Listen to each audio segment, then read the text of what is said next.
चलो आज हम लेसन 11 क्लास 12 लेक्चर नंबर 1 रेखा वो भी सदिश रूप एवं कार्तीय रूप में हम इनके पहले फार्मूले देखेंगे, फिर इनसे रिलेटेड हम सवालों को लगाएंगे। पहला जो आपका फार्मूला आएगा रेखा के लिए, एक बिंदु से होकर जाने वाली तथा एक सदिश के समांतर रेखा का समीकरण वो भी सदिश रूप में।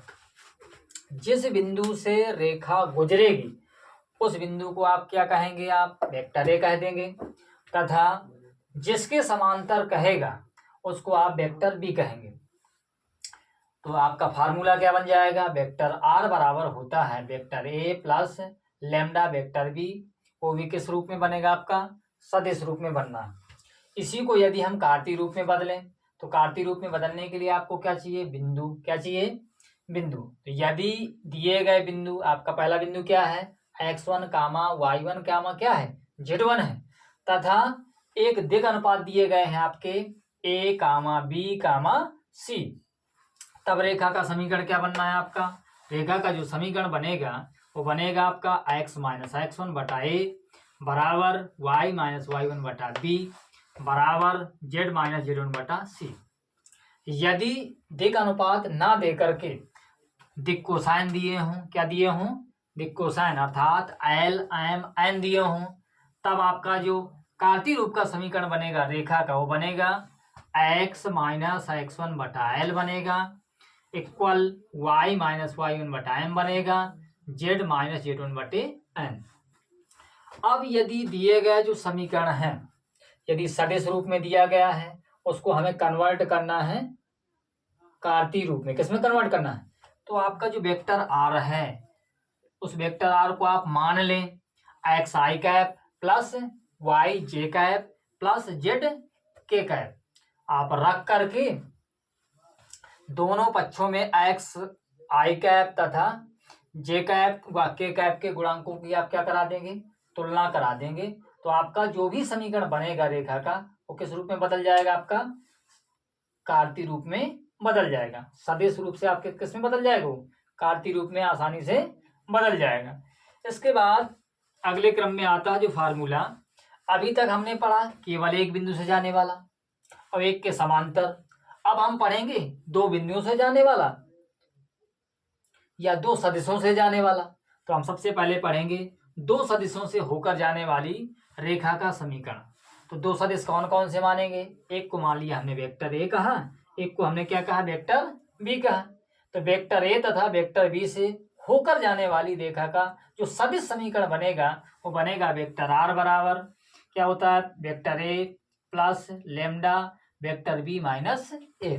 किस रूप में रहेगा, ये भी बेटा सदिश रूप में ही रहेगा।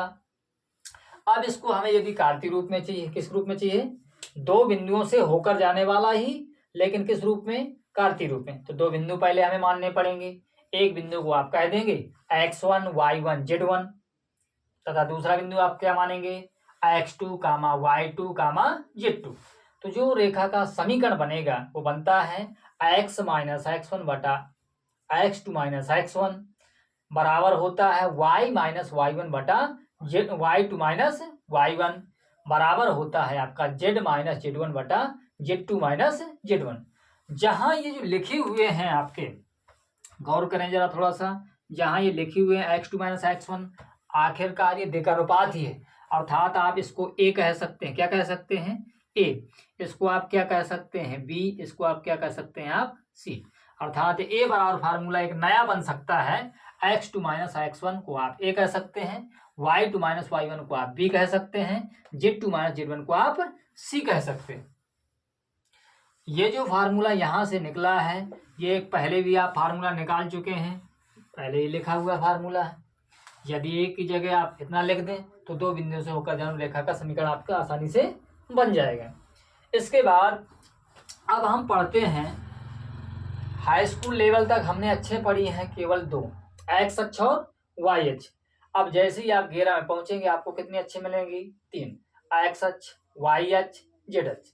जिस तरीके से हाई स्कूल में आप पढ़ते थे एक्स अक्ष का समीकरण y बराबर 0, तो ऐसे ही यहाँ पर पढ़ेंगे आप निर्देशाक्षों अक्षों के समीकरण पहले पढ़ेंगे। पहला क्या रहेगा आपका एक्स अक्ष का समीकरण।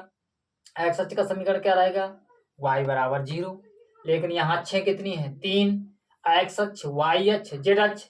तो एक्स अक्ष का समीकरण आएगा तो y बराबर 0 हो जाएगा तथा जेड बराबर भी क्या हो जाएगा 0 हो जाएगा। इसी प्रकार आप पढ़ेंगे y अक्ष का समीकरण क्या बन जाएगा x बराबर 0 और जेड बराबर 0 हो जाएगा। इसी प्रकार जेड बराबर पढ़ेंगे आप जेड अक्ष का समीकरण पढ़ेंगे तो जेड अक्ष का समीकरण बन जाएगा x बराबर 0 और y बराबर 0। जिस अक्ष का समीकरण होगा उसको छोड़कर शेष अक्षों में उनका मान कितना हो जाता है 0 हो जाता है। इसी प्रकार अब यहां से हम निकाल लेते हैं। अभी तो हमने समीकरण सीखा, समीकरण के बाद इन्हीं अक्षों के हम निकालते हैं दिक् कोसाइन। क्या निकालते हैं दिक् कोसाइन। जैसे हमें मिलेगा सबसे पहले एक्स अक्ष का दिक् कोसाइन। दिक् कोसाइन जिस अक्ष का करेंगे उसका मान 1 हो जाएगा, शेष में सब क्या हो जाएगा 0। जैसे हम एक्स अक्ष के दिक् कोसाइन कर रहे हैं तो एक्स अक्ष का है तो 1 हो गया, y अक्ष का 0, जेड अक्ष का 0। याद रखना है एक्स अक्ष के समय जगह दिया जाए एक्स अक्ष के दिक् कोसाइन। एक्स अक्ष में एक्स का मान कितना हो जाएगा यहाँ एल का मान हो जाएगा 1, आयन का मान यहाँ हो जाएगा 0, आयन का मान यहाँ हो जाएगा 0। इसी प्रकार अब हम पढ़ेंगे y अक्ष के दिक् कोसाइन। किसके पढ़ेंगे y अक्ष का जब पढ़ेंगे तो आपका क्या हो जाएगा 0, 1, 0, 0, 1, 0 अर्थात एल का मान 0, एम का मान 1, एन का मान 0। इसी प्रकार जेड अक्ष के दिक् कोसाइन निकल के आएंगे बेटा 0, 0, 1। अब हम अगले टॉपिक की ओर बढ़ते हैं। तो यदि हमें दो रेखाएं मिले, कितनी रेखाएं मिले 2 रेखाएं, वो भी किस रूप में मिले आपका 2 रेखाओं का मिलेगा रूप रहेगा वेक्टर r बराबर vector a1 plus lambda vector b1। दूसरी रेखा किस रूप में रहेगी वेक्टर r बराबर आपकी रहेगी vector a2 plus lambda vector b2।